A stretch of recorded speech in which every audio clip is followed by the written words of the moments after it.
ang kwento nila. Tulad ni Jovet Balidivino na mula sa Batangas. Baka po ito ng pag-asa ko. Mayroon sa hirap ang pamilya namin.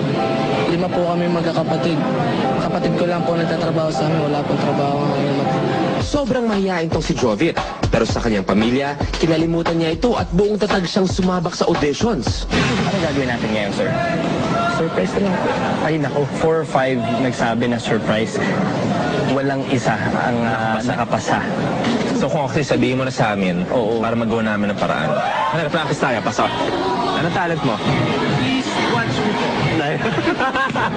Maraming salamat. Okay. You may go on stage. Good luck. Good luck. Ay, salamat. Mukhang ito may talent talaga. Ako, ayan na. Ito na naman ako, ah. Okay, hi. What is your name? Jovit Baldivino po. Jovet? Ilan taon na? 16 years old po. Nagsuschool ka pa? High school ba ngayon? Opo, opo. Anong year? Bali po, 4th year po. Jovet, go ahead.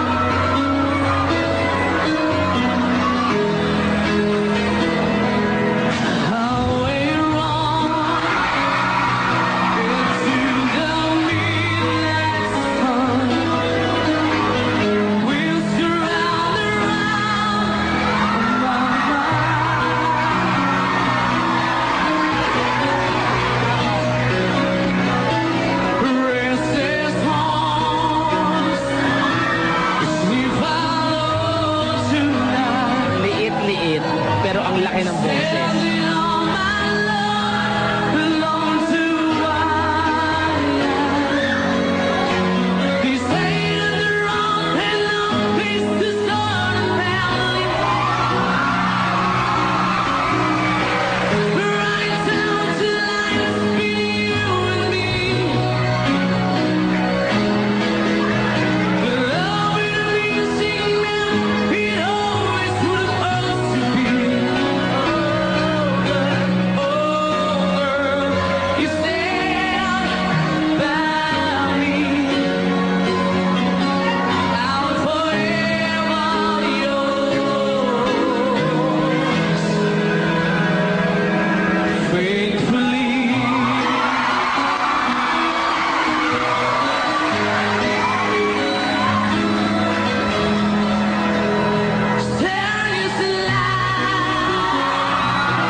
Binuhay ba ang katawang lupa mo?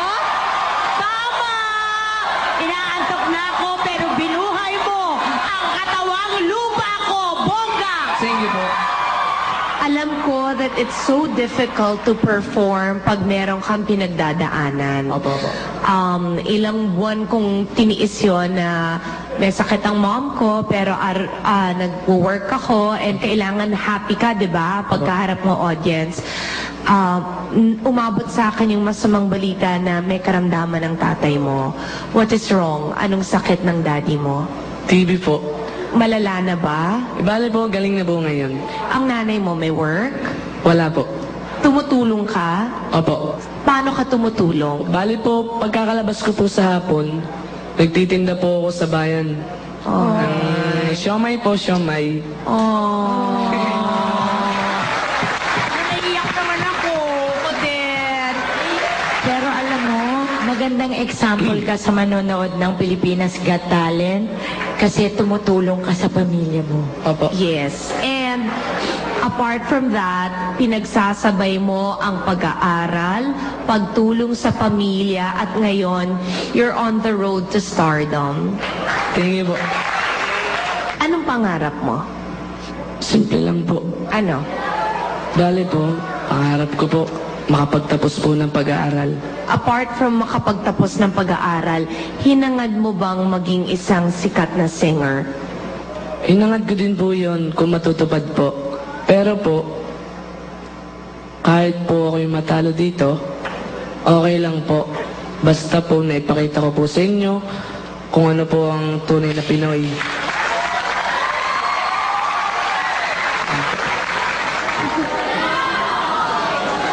Okay kayo.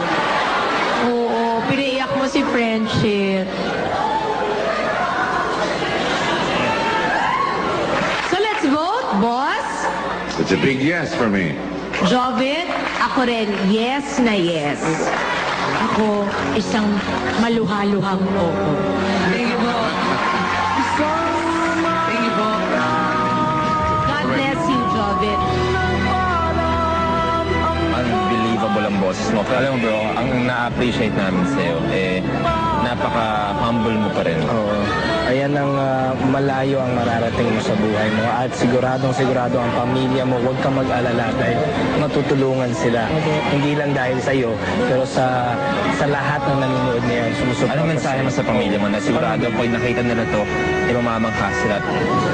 Balang araw po, may ko po kayo sa kahirapan. Well, sa dalawang pangarap mo, you're one step closer. At continue being humble.